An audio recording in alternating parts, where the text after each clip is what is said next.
La vie moderne est une vie palpitante. La population mondiale va bientôt dépasser 6 milliards d'individus. Certaines métropoles comptent avec leurs banlieues plus de 10 millions d'habitants. Confrontés quotidiennement à des problèmes du chômage, du logement, de la pollution et de la violence, l'homme d'aujourd'hui est en quête d'un bonheur et d'une paix profonde.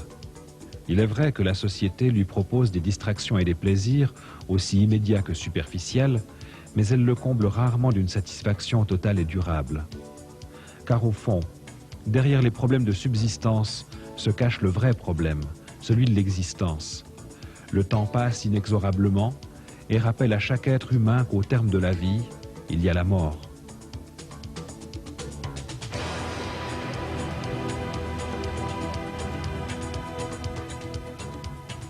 Et aussitôt se pose la question essentielle. Y a-t-il une autre vie après la mort? La mort marque-t-elle la fin de notre vie ou le commencement d'une autre? Il est vrai que le christianisme propose une réponse, la résurrection des corps, en accord avec le récit des évangiles. Mais à une époque où certaines églises traditionnelles se vident, l'esprit rationnel ne croit pas à la résurrection et a du mal à accepter une vie dans l'au-delà. La résurrection de Jésus-Christ a toujours été très controversée. Pour les uns, c'est l'essence même du christianisme, un fait authentique, dûment constaté et décrit par de nombreux témoins. Pour d'autres, au contraire, c'est une supercherie, une légende ou encore une hallucination. Alors, la résurrection est-elle un mythe ou une réalité? Pour répondre à cette question, voici un entretien avec Jean-Paul Emery, qui est juriste de formation et qui poursuit des recherches concernant la traduction du Nouveau Testament grec.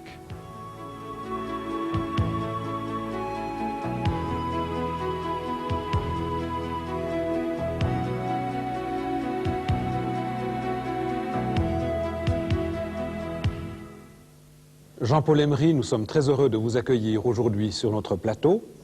Vous êtes prédicateur itinérant, vous habitez à Genève et cela fait des dizaines d'années que vous vous penchez sur l'étude des Saintes Écritures.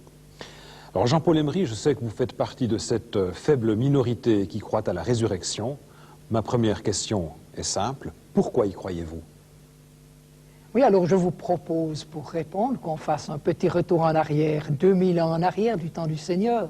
Vous savez que du temps du Seigneur, il existait deux grandes tendances qu'on peut appeler, si vous voulez, éthiques ou théologiques parmi les Juifs, celle des pharisiens, celle des sadducéens. Quant à la question que vous me posez, c'est intéressant de parler des sadducéens. Parce que les sadducéens étaient un groupe de Juifs qui niaient le maintien de l'existence après la mort et la résurrection. Vous remarquez qu'ici, je fais une distinction entre deux choses, et c'est important de la faire, sinon on ne pourra pas se comprendre dans ce chapitre de la résurrection. Et beaucoup de gens, quand on leur parle de résurrection, plus ou moins consciemment, ils confondent cela avec le maintien de l'existence après la mort. Or, c'est deux choses distinctes. Ce serait l'immortalité de l'âme, par exemple. Si vous voulez, mais j'aime pas beaucoup cette expression parce que le terme de mortel, immortel a une certaine ambiguïté et le terme âme a aussi plusieurs sens. Alors je préfère employer le terme plus laïque parce que j'aime pas beaucoup non plus le patriarcat. Alors je préfère dire le maintien de l'existence personnelle après la mort. C'est une chose. La résurrection, c'est autre chose. La résurrection, c'est le fait d'être réintroduit dans le monde concret, dans le monde matériel, autrement dit, de recevoir à nouveau un corps. Ceci dit, je réponds à votre question, parce qu'au fond, mon Seigneur, notre Seigneur Jésus, il a répondu avant moi. En s'entretenant avec ces sadducéens qui niaient l'un et l'autre, qu'est-ce que le Seigneur leur a dit? Vous errez, ou bien vous êtes dans l'erreur. Le verbe français « errer » est de la même famille que le substantif « erreur ».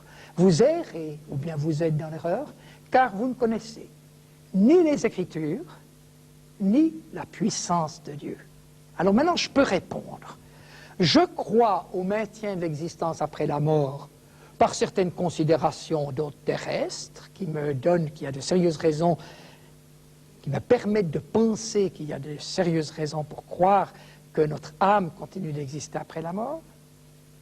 Mais j'y crois surtout parce que les Écritures, la parole de Dieu, la Bible, me l'enseignent. Et comme j'ai confiance dans la Bible, je suis sûr que la mort n'entraîne pas la suppression de mon existence.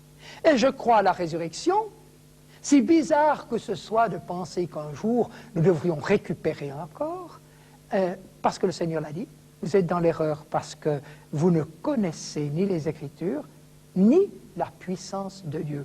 Et si l'on croit à la puissance de Dieu, toutes ces choses un peu bizarres, et peut-être vous en soulèverez d'autres, se dissipent. Oui. Jean-Paul Emery, comment expliquer que finalement de moins en moins de gens croient à la réalité historique de la résurrection? À ce sujet, je vous propose de regarder ensemble un petit reportage fait dans les rues de Neuchâtel au moment de Pâques, au moment où l'on est, disons, censé commémorer la mort et la résurrection du Christ. Les fêtes de Pâques, cela représente pour vous quoi? Oh, je sais pas, c'est une fête catholique, je trouve, non? Ça va très bien comme ça. On est très contents, on a 4 jours donc, de congé. Pour les gens, je crois que ça trouve assez bien. Pour moi, Pâques, ça représente 4 jours de congé, ça représente 4 jours de vacances. Le reste, ça représente rien du tout. Ça représente aussi le printemps, c'est-à-dire les primes verts, la Renaissance. Mais l'histoire douloureuse, je la ressens pas personnellement. C'est-à-dire l'histoire du martyre du Christ. Je trouve qu'elle a disparu beaucoup. Jean-Paul Emery, 34% des Suisses seulement croient en la résurrection. Comment expliquer une telle chose? Un pourcentage aussi faible? Eh bien, je pense un peu dans la ligne de ce que j'ai dit tout à l'heure, parce qu'il y a une immense ignorance à l'égard de la Bible au jour d'aujourd'hui. Les gens ne connaissent pas la Bible.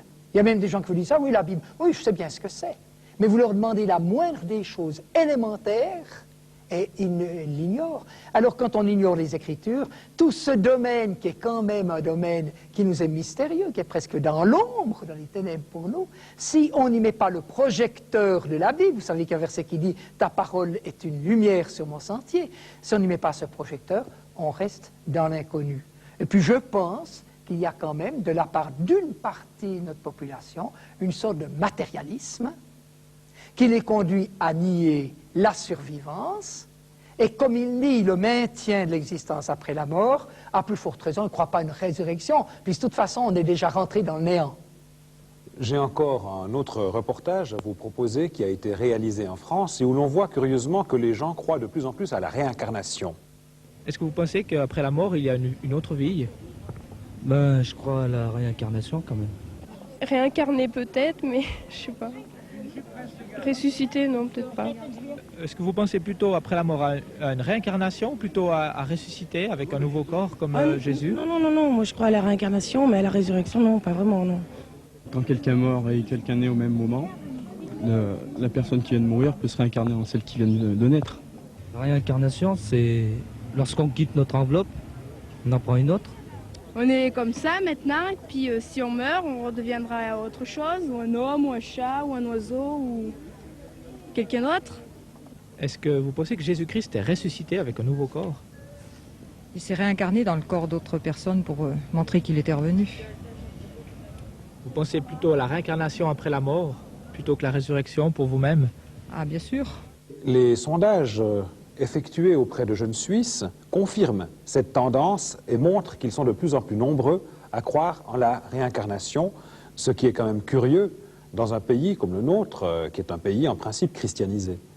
Oui, vous avez dit heureusement en principe christianisé, parce que pour ma part, un pays est christianisé, je n'ai pas dit chrétien. Il n'y a que des personnes qui peuvent être chrétiennes, il n'y a pas de civilisation chrétienne. Mais christianisé au moment où la Bible a de l'importance et est connue par l'ensemble de cette population. Alors disons plutôt, nous sommes dans un pays post-christianisé. Maintenant, je réponds à votre question au sujet de la réincarnation, qui en effet est admise par bien des personnes. Je pense que ça provient de certains principes. Vous savez, on dit, ce que le diable ne peut pas retenir, il les pousse. Ce que le diable retient, c'est ceux qui disent « c'est le néant après la mort, il n'y a plus rien, tout est liquidé ». Et ceux que le diable pousse trop loin, c'est ceux qui disent « nous sommes destinés à connaître une multitude de vies dans des mondes extrêmement divers les uns les autres, et nous apportons dans chacun de ces mondes, dans chacune de ces vies, non pas le souvenir de nos vies antérieures, mais tout de même un certain acquis qui se trouverait diffus à l'intérieur de nous. » Alors pourquoi est-ce que les gens beaucoup de gens croient à la réincarnation, je suis forcé d'invoquer le grand ennemi de nos âmes.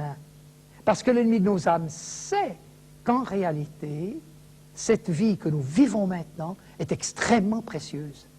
Que d'après ce que dit l'Écriture sainte, cette vie va déterminer notre éternité, tous les temps à venir, en tout cas tous les temps dans lesquels la notion du temps existera. Alors on entrerait dans la haute philosophie qui me dépasse si on voulait concevoir une situation où le temps n'existe pas.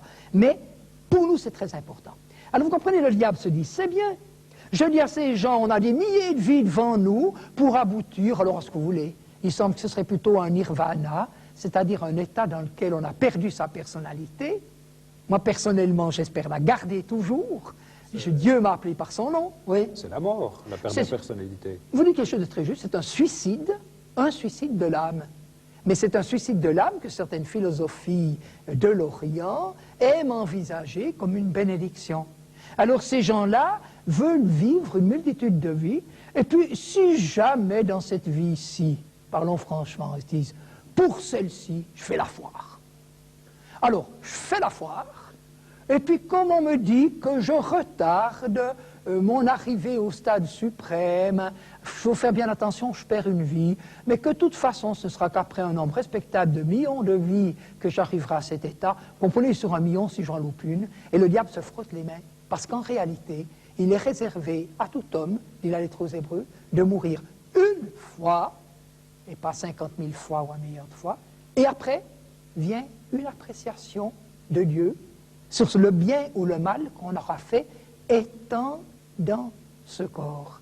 Et alors il gaspille cette vie présente avec ses possibilités. Et ça, c'est dramatique. C'est d'ailleurs disons, un sursaut de spiritualité de croire à la réincarnation, par opposition à un matérialisme que j'appellerais presque de bas étage, qui nie toute existence de l'âme et par conséquent le maintien de l'existence après la mort. Nous allons parler de la résurrection de Jésus-Christ, bien sûr, mais auparavant, j'aimerais que nous signalions d'autres cas de résurrection qui sont dans la Bible. Lesquels? Oui, alors, nous avons 3 exemples de résurrection dans l'Ancien Testament. Par le moyen d'Élie, un jeune garçon, par le moyen d'Élisée, aussi un enfant, et par le moyen des eaux d'Élisée, qui ont ressuscité un homme qui, quand on a jeté son corps, s'est trouvé en contact avec les eaux d'Élisée et a revécu à ce moment-là. Puis dans le Nouveau Testament, alors, nous avons 6 témoignages de résurrection, dont 3 appartiennent au ministère de Jésus. Une fillette de 12 ans qui venait de mourir, un jeune homme qui était mort quelques heures auparavant, ensevelissait très vite dans les pays chauds, on n'avait pas nos chambres froides, et troisièmement, la résurrection de Lazare, qui était alors au 4e jour. Et nous avons quelques autres résurrections, tel le jeune homme Eutychos, dans la ville de Troas d'Alexandre, tombé du 3e étage, et puis Talitha Dorcas, ressuscité par le moyen de l'apôtre Pierre, et puis enfin des gens qui sont ressuscités sans aucune intervention humaine. Quand Jésus est mort, il y avait une telle puissance de vie dans cette mort que le contre-coup de la mort de Jésus, ça a déjà été la vie, et plusieurs des croyants qui étaient décédés, à ce moment-là, ressuscitèrent. En effet, on en a quelques témoignages bibliques. Est-ce que le phénomène de résurrection est réservé au temps biblique, ou est-ce qu'il y a eu des résurrections dûment attestées depuis cette époque-là? Alors vous savez, toutes les fois qu'on nous parle de miracles, nous devons dire « je suis croyant, mais je ne suis pas crédule ». Je crois qu'il y a encore des miracles. Aujourd'hui, mais même de résurrection, parce que j'en ai entendu quelques témoignages. Par exemple, je connais l'existence d'un monsieur que j'ai connu un peu dans le passé, qui dit, et qui habite d'ailleurs dans l'environnement de notre Suisse romande, qui dit avoir eu en main son acte de décès. D'autre part, je me rappelle avoir lu qu'en Afrique, je crois que c'était au Zaïre, des chrétiens ont été extrêmement bénis par le Seigneur, ont eu coup sur coup 2 ou 3 résurrections. Le malheur, c'est qu'à ce moment-là, ils ont dit aux musulmans, amenez-nous vos morts, on vous les ressuscite. Puis la 4e fois, ça n'a pas joué. Parce que ce n'est pas dans le plan de Dieu que des miracles se fassent systématiquement. Mais je suis très prudent à cet égard, parce que si vous m'interpellez, moi, je vous dis qu'il faudrait que je puisse faire mes vérifications personnelles, assurées personnellement, C'est pour ça que je dis que j'en ai entendu parler, puis d'ailleurs, on a d'autres croyants qui en ont d'autres témoignages que moi j'ignore, mais qui existent bel et bien. À propos de la résurrection, nous allons bien entendu beaucoup citer la Bible, et c'est la raison pour laquelle j'aimerais vous poser une question de principe. Quel est le crédit que nous pouvons accorder aux textes bibliques? Nous savons que ce sont des textes fort anciens, les plus récents ont au moins 19 siècles, et on peut se demander si nous ne devons pas être relativement prudents quant à la confiance que nous allons leur accorder, dans la mesure où on sait qu'ils ont été copiés, recopiés des quantités de fois, et qu'en particulier, il a pu y avoir des corruptions du texte à la faveur ou à la défaveur de ces recopies multiples. Ah, ça c'est bien sûr, vous me posez une question de principe, de confiance dans les Écritures ou pas. Et alors je ne peux pas vous faire une démonstration. On peut donner des éléments rationnels, très étranges, très curieux concernant la Bible. Vous avez dans le monde 3 sortes de témoignages concernant Dieu et son intervention. Vous avez d'une part toute la création.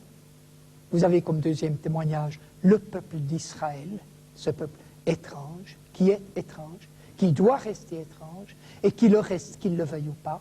Et puis, vous avez la Bible. Et alors, vous avez ces divers témoins, la Bible est l'un d'entre eux. On ne peut qu'en faire l'expérience que la Bible, la parole de Dieu, de par sa correspondance avec ce que l'on peut vérifier. Et si je fais confiance à la Bible dans ce que je ne peux pas vérifier, c'est parce que je peux lui faire confiance dans ce que je peux vérifier. Notre Seigneur a bien dit, si vous ne me croyez pas quand je parle des choses terrestres, comment me croirez-vous quand je vous parle des choses célestes? Alors, ma confiance dans la Bible existe dans tous les domaines. C'est pourquoi j'insiste sur le fait que la Bible ne présente pas d'erreur, parce que ça me permet de lui faire confiance aussi pour des choses où, évidemment, je suis un peu dépassé, et c'est le cas pour ce sujet. Historiquement parlant, est-ce que nous avons des preuves de l'existence de Ponce Pilate et aussi du fait que les Romains crucifiaient les hommes ou les gens que les Juifs condamnaient à mort? Est-ce que c'est attesté historiquement? Ah oui, les Romains disaient eux-mêmes crucifiaient, pas les citoyens romains, mais c'était un supplice employé par les Romains, qu'ils avaient peut-être hérité des Carthaginois, car à Carthage on crucifiait, sauf erreur dans le livre de Salammbô, il y a des scènes de ce genre, mais même si ce n'est pas le cas, c'est connu. C'est donc un supplice qui était connu et qui était même appelé le plus horrible des supplices par les Romains.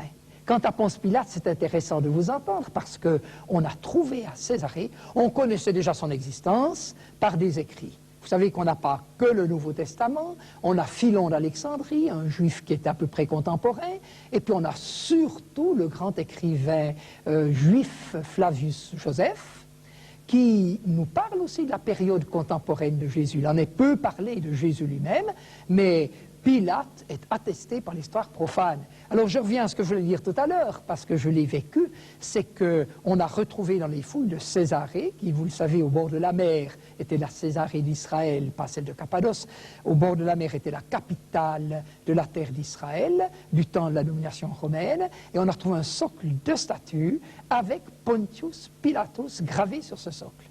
Alors si vous allez à Césarée, dans un voyage en Israël, on va vous le montrer. On ne vous dira peut-être pas que c'est seulement une copie. On ne laisse pas tellement les originaux en plein air, c'est un peu comme pour les cariatides de l'Acropole. Mais alors, j'ai vu moi-même au musée Rockefeller, c'est pas le musée du livre, c'est le musée qui est dans la partie est de Jérusalem, le musée Rockefeller, j'ai vu la pierre originale avec l'inscription Pontius Pilatus. Et ça fait toujours plaisir. Je crois que la Bible est la vérité sans que j'ai besoin de l'archéologie, mais ça donne une petite satisfaction supplémentaire quand on se dit ça plaque, puis qu'on a l'occasion de le constater à l'aide des documents terrestres. Jean-Paul Emery, venons-en maintenant à l'histoire de Jésus-Christ et de sa résurrection. Mais avant de parler de la résurrection, je crois qu'il nous faut d'abord établir, vérifier qu'il est bel et bien mort sur la croix. Parce que, vous devez le savoir, pour certaines personnes, Jésus se serait seulement assoupi sur la croix ou évanoui, et il se serait ensuite réveillé dans la fraîcheur du tombeau. Et donc, pas de résurrection. Ben, vous savez, je le sais tout juste, pour ne pas dire que c'est vous qui me l'enseignez, mais je dirais que c'est fou combien les hommes peuvent avoir de l'imagination quand ils veulent se soustraire au pouvoir de Dieu de faire ce que eux, ils ne peuvent pas faire. Je crois qu'il y a d'une façon sous-jacente beaucoup d'orgueil. Maintenant, je veux quand même répondre à cette question-là. Vous savez, s'assoupir sur la croix, C'était un horrible supplice, avec des phases d'agonie, mais pas d'assoupissement, pas d'affaiblissement, d'agonie, des phases où on reprenait, on rassemblait ses forces. C'est au fond un petit peu comme si quelqu'un meurt presque, et puis revienne à la vie, et puis remeurt. C'est ça qui faisait de la crucifixion un supplice particulièrement marquant. Alors s'assoupir sur la croix.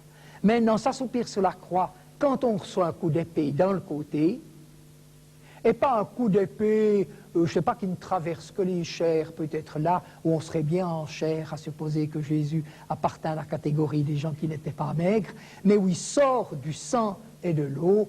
Je regrette, après un coup de lance dans son corps, on ne s'assoupit pas. Et les soldats romains qui s'y connaissaient, que dit la Bible? Ils virent qu'il était mort. Et que dit encore la Bible? Pilate s'étonna qu'il fût déjà mort. Et il fait son enquête, il s'adresse aux soldats, qui lui confirment qu'il est mort. Alors, venir nous parler d'assoupissement, permettez-moi un tout petit peu de sourire, mais dans la fraîcheur du tombeau, ça devait être trop frais, vous voyez, tout en temps ramasser une grosse pneumonie, plutôt que ça vous rétablisse puis que vous retrouviez votre bonne santé. Alors, je ne crois pas que la fraîcheur du tombeau va tout à coup donner à un agonisant de reprendre du vif et puis de retrouver sa vie. Et puis, enfin, Jésus se trouve dans un tombeau qui était fermé, nous dit la Bible, par une grosse pierre. Qui roulerait la pierre? J'ai vu des pierres de fermeture. On en voit en particulier dans les villes souterraines de la Turquie, à Kaymakli, à Derinkuyu, des pierres qui permettaient d'empêcher les adversaires de franchir un passage.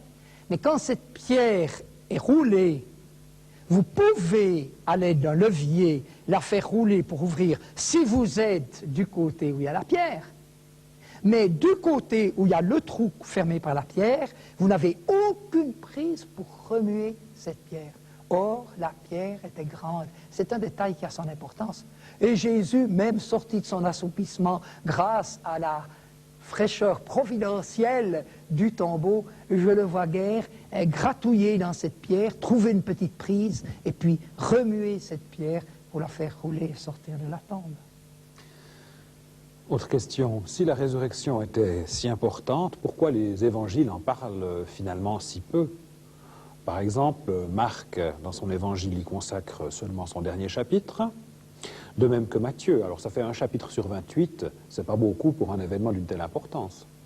C'est évident, seulement n'oublions pas que ce sont des sortes de petites biographies de Jésus, qui nous laissent sur notre faim pour beaucoup de choses, surtout concernant son enfance, à part l'épisode du temple quand il a 12 ans, mais c'est des sortes de biographies. Alors une biographie, vous l'achevez quand même, vous le mettez à la fin, vous mettez la mort, et comment est mort celui dont vous avez raconté l'histoire. Donc que ce soit vers la fin, c'est pas étonnant. Et qu'il n'y ait pas des chapitres et des chapitres consacrés à sa mort, ce qui devait être dit a été dit et a été suivi aussi par les récits de sa résurrection, heureusement. Alors il y a des choses très brèves mais importantes. Moi je n'ai dit qu'une fois oui pour épouser ma femme. En attendant, ça fait plus de 30 ans que ça dure et que ce oui, il est encore là. Alors il y a des gens qui vous disent « Oh, mais c'est mis qu'une fois dans la Bible. » Moi j'ai dit qu'une fois oui pour devenir le mari de mon épouse. Et vous imaginez? Et puis ça a quand même déclenché tout un processus qui fait que nous sommes encore et toujours mari et femme. Ce qui est frappant, c'est que dans les différents récits des évangiles, eh bien, on n'a pas les mêmes détails. Par exemple, les faits concernant les apparitions de Jésus ressuscité varient. Selon Jean, une seule femme vient au tombeau vide. Selon Matthieu, il y en a 2. Et selon Marc, 3. Selon Luc, plus de 3. Alors comment se fait-il que les évangélistes ne soient pas d'accord entre eux sur un fait aussi important que le témoignage, que le premier témoignage de la résurrection de Jésus? Oui. Alors je pense que la première chose à considérer, c'est qu'un évangéliste a pu mentionner une seule femme. Ça ne voulait pas dire qu'il n'y avait pas d'autres avec elle. Il faudrait qu'il soit écrit « Il n'y eut qu'une femme qui ». Mais si on vous dit « Marie-Madeleine se trouvait vers le tombeau », ça ne veut pas dire qu'il n'y avait peut-être pas Jeanne et Suzanne et Marie de Magdala qui étaient dans le voisinage. D'autre part, on se rend compte, quand on regarde tous ces récits de la résurrection, que nous sommes un peu comme en face d'une fourmilière. Un bâton a été mis dans la fourmilière, les fourmis sont de tous les côtés. Il y a eu de multiples allées et venues en ce matin du jour de Pâques, du premier jour de la semaine. On a couru au tombeau, on est revenu chez soi. Pierre et Jean, ils sont allés 2 fois, quand on regarde comme ils font dans les Écritures. Et la seconde fois, Jean entra, il vit et il crut. Et ces femmes ont été par petits groupes, l'une restant, l'autre partant. Il y a là toute une vie, une immense vie qui fait que nous avons des récits divers. Et fort heureusement, nous avons des récits de la résurrection divers selon les évangiles, pour qu'on ne s'imagine pas qu'ils se sont mis d'accord pour rédiger un petit texte. Vous savez, quand on met des fois en prison des gars qui ont fait des magouilles, on les met au secret pour qu'ils ne puissent pas ensemble combiner une affaire. Et le fait même que les récits de la résurrection de Jésus soient assez divers, tout en se conciliant les uns avec les autres, mais soient assez différents les uns des autres, nous prouve que chacune de ces femmes et chacun de ces témoins a dit ce qu'il avait vécu, tel qu'il l'avait vécu, et n'a pas raconté une petite histoire pour blouser son monde. Jésus dit souvent que sa résurrection, quand il l'annonce, va être l'accomplissement des prophéties de l'Ancien Testament. Mais au fait, de quelle prophétie s'agit-il? Parce qu'on voit peut-être l'histoire de Jonas entrer dans ce cadre-là. Jonas qui est resté 3 jours et 3 nuits dans le ventre du poisson, alors que Jésus lui-même n'est resté, selon les évangiles, que 2 nuits dans la tombe. Est-ce qu'il y a d'autres textes dont ce serait l'accomplissement? Oui, alors je dirais même que le cas de Jonas ne peut pas tout à fait être cité comme une prophétie. C'était un fait historique qui s'est trouvé, illustré, quelque chose de plus grand, de plus vaste qui était à venir, avec toutes les limites de ces illustrations, parce qu'enfin Jonas fuyait devant l'Éternel, tandis que Jésus ne fuyait pas devant la volonté du Père en mourant, n'est-ce pas? Mais votre réflexion est très très juste, et elle m'intéresse beaucoup, parce qu'au fond, nous avons un seul passage dans un psaume qui dit « Tu ne permettras pas que ton sein voie la corruption ». Et c'est frappant de constater que Pierre, dans son discours, sauf erreur le jour de la Pentecôte, cite ce passage pour attester la résurrection de Jésus. Mais c'est le seul passage qui parle à proprement parler de résurrection. Alors vous me direz, oui, mais enfin, tous les prophètes, dit la Bible, annonçaient sa mort et sa résurrection. Parce que les prophètes annoncent une venue triomphale de Jésus dans un monde concret, et un Jésus qui est concret, qui n'est pas un être impalpable. Vous savez qu'il y a le fameux verset « Il posera ses pieds sur le mont des Oliviers ». C'est extrêmement concret, ce passage.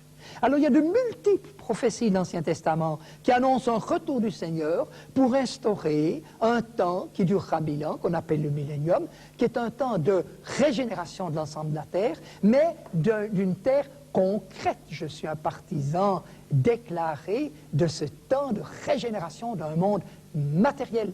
Alors toutes ces prophéties qui nous montrent ce Messie intervenant royalement dans ce monde concret pour le transformer, elles sont à venir. Donc tous les prophètes ont annoncé, si vous le voulez, sa résurrection, passe à supposer que Jésus ne faisait pas que redevenir la deuxième personne de la Trinité, mais qu'il continuait à rester un être humain. Et c'est pour ça qu'il dit, va dire à mes frères qu'ils me verront en Galilée. Je continue d'être de la famille au lieu de redevenir ce que j'étais avant de devenir un homme. C'est même quelque chose de merveilleux, cela. On pourrait quand même relever que Jésus n'a été vu après sa mort que par ses disciples, par ses amis, oui, qui sont de toute façon des témoins plutôt convaincus par avance, et relever aussi que les premiers témoins de la résurrection étaient des femmes qui passent pour être plus mystiques que les hommes. Oui, il y a 2, 3 petites choses intéressantes à répondre à votre propos. Déjà, des gens qui étaient convaincus. Si vous parlez de la résurrection de Jésus, je dirais ce qui est vraiment étonnant, c'est qu'ils n'y croyaient pas. Et peut-être j'aurai l'occasion de revenir là-dessus pour des raisons psychologiques, pour répondre à certaines argumentations opposées à la résurrection. Pourtant, Jésus a dit « Je mourrai ». Ils ont fait tout ce qu'ils pouvaient pour qu'il ne meure pas. À Dieu ne plaise, ça t'arrivera pas. Jésus a dit « Je ressuscite le 3e jour ». Ils étaient fermés à cette vision. Vous savez, on est plus fermé qu'on le croit. Ça nous étonne de la part des disciples, jusqu'à ce qu'on soit disciples soi-même et qu'on se dise combien de fois nous avons passé à côté d'une déclaration de l'Écriture sans l'accepter, sans la recevoir. Donc, il n'était pas si convaincu. Maintenant, concernant ces témoignages divers et les témoignages des femmes, je trouve extrêmement précieux et sage de la part de Dieu que Jésus ne soit pas apparu globalement à un certain nombre de personnes rassemblées ensemble, au début en tout cas. Il apparaît à un individu, il apparaît à Marie-Madeleine toute seule, il apparaîtra à Céphas, Pierre, il apparaîtra à Jacques, frère du Seigneur, il apparaîtra à des disciples qui vont à Emmaüs, ils ne sont que 2. Ensuite, il apparaîtra aux 11, 2 dimanches de suite, là ils sont plus nombreux. Finalement, nous dit la première lettre aux Corinthiens, il apparut à plus de 500 frères à la fois. M'avez-vous remarqué que Dieu, dans sa sagesse, a voulu un débit de petites apparitions à des individus? Parce qu'il savait qu'on parlerait très facilement d'hallucinations collectives, qui expliquent d'ailleurs certains phénomènes religieux ou pseudo-religieux qui peuvent se produire encore à notre époque.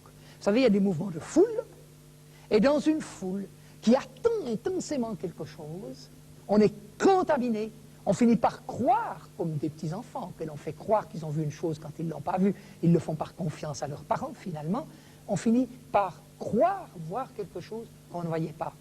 Alors le Seigneur a permis, 1, que ce ne soit pas des foules, et il a permis 2, que ces témoins soient des gens qui ne s'attendaient pas à sa résurrection, parce que si vous êtes là, puis que vous l'avez à tout prix, que vous apparaisse Saint-Antoine ou je ne sais pas qui, je crois qu'il n'est plus dans le calendrier, il faudra en prendre un autre, finalement, si vous êtes très mystique, je retrouve vos femmes mystiques, eh bien, finalement, vous pouvez finalement croire que vous avez cette apparition, puis quand d'autres gens se joignent à vous, parce qu'ils veulent aussi voir Saint-Antoine ou tel autre saint, finalement, il y en a, parce qu'ils finissent par croire qu'ils l'ont vu. Je trouve c'est fantastique comme le Seigneur s'est choisi des témoins et les a pris d'abord un à un par tout petit groupe et des gens qui, encore une fois, n'étaient pas des convaincus. Alors, il me reste quand même à répondre, je ne vais pas éluder votre réflexion. Pourquoi seulement à ses disciples?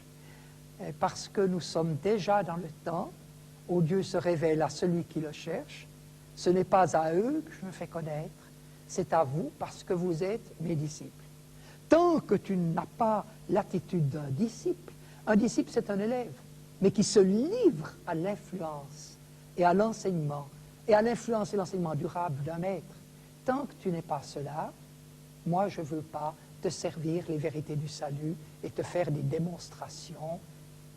Remarquez que le Seigneur a même dit, même si Moïse ressuscitait, ou l'un des prophètes, il ne croirait pas. Parce que l'obstacle à la foi est dans l'orgueil de notre cœur. C'est pourquoi il s'est manifesté à ses amis. N'est-ce pas? On avance comme preuve de la résurrection le fait que le tombeau était vide.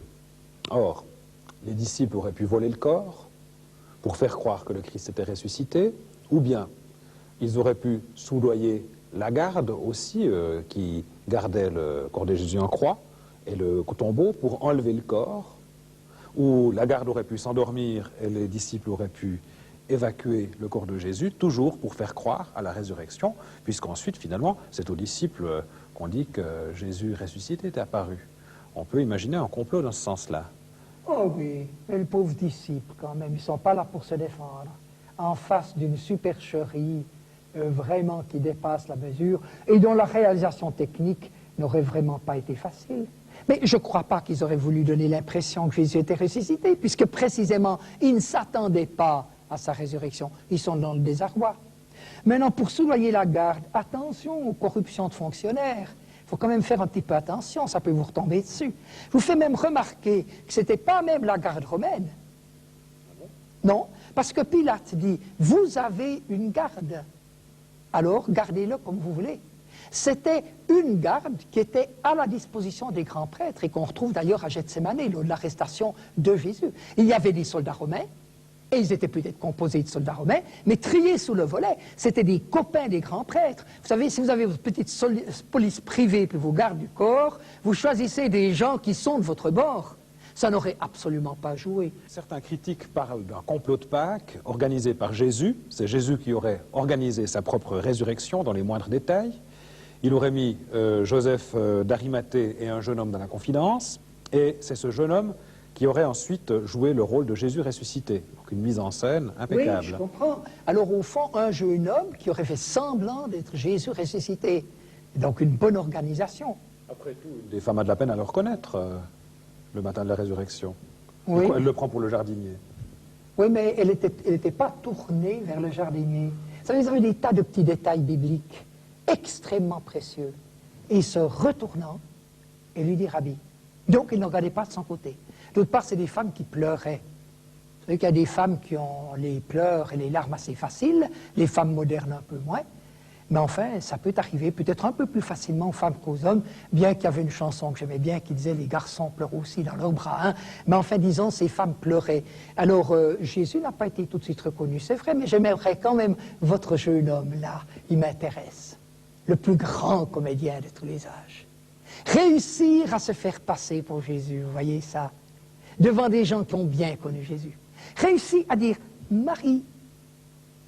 Et rien qu'au son de la façon de dire Marie, elle se retourne pour lui dire « Oh zut, c'est pas lui ». Elle ne le regarde même pas. Et d'abord, elle dit « Où l'a-t-on mis ?»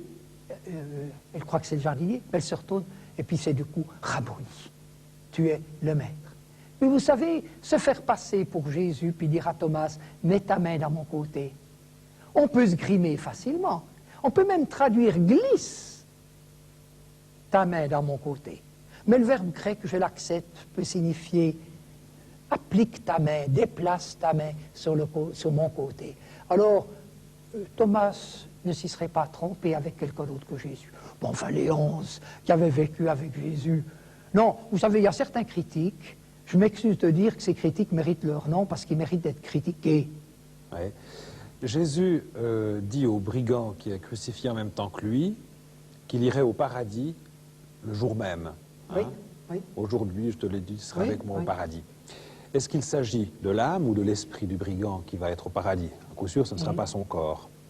Oui. Et à quoi sert la résurrection des corps si notre âme va au paradis tout de suite après la mort? En fait, qu'est-ce qui se passe exactement après la mort? Dans quelle mesure peut-on aussi prouver ou établir ce qui se passe à ce moment-là? Oui, je préfère établir, parce que je vous ai déjà dit pour l'épreuve où nous en sommes. Alors, j'aimerais faire une ou deux réflexions. C'est toute la partie non matérielle de l'être humain qui s'en va. Alors, faut-il l'appeler l'âme tout court, ou bien l'esprit tout court, ou l'âme et l'esprit? Alors là, c'est presque un petit peu une querelle de termes, parce que le mot âme a toutes sortes de sens, des sens très larges, des sens plus étroits, et on entend parfois par âme l'ensemble de ce que nous sommes qui n'appartient pas à la matière.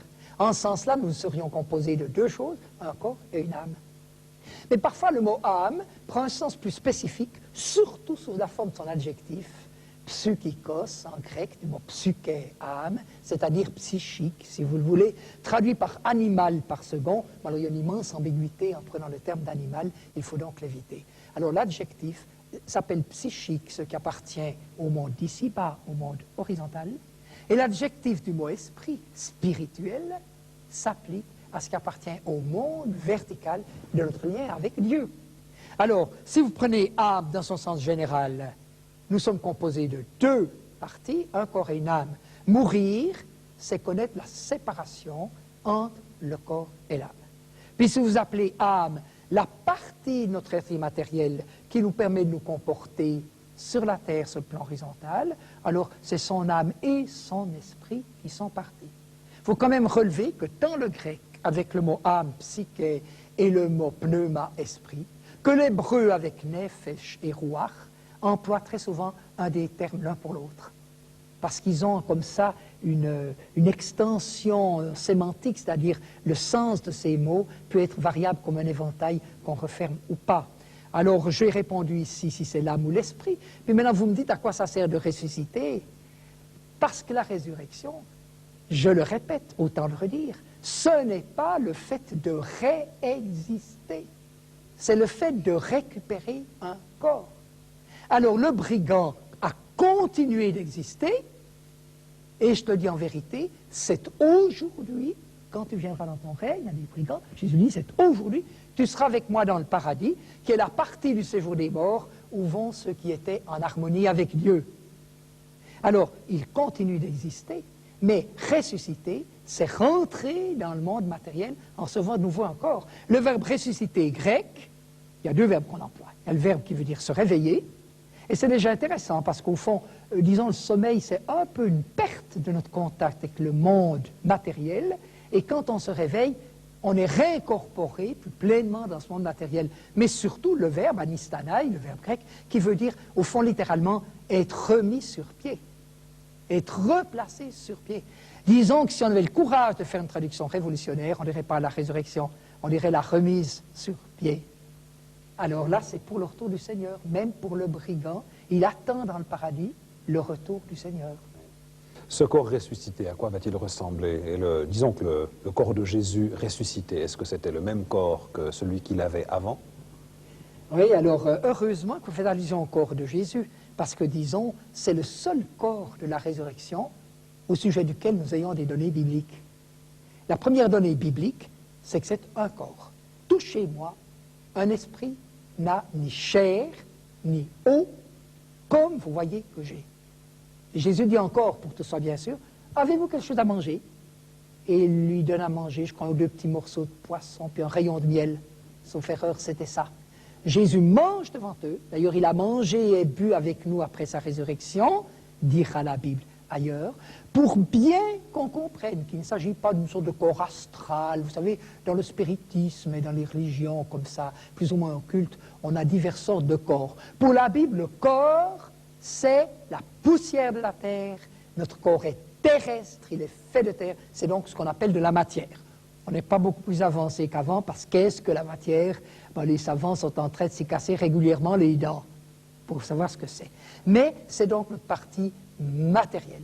Alors ce corps est un corps matériel qui fait partie du monde matériel, plus exactement qui s'harmonise, qui rentre dans le cadre du monde matériel. Ce n'est pas un corps éthéré, ce n'est pas une apparition qui vous file entre les doigts. Premier point.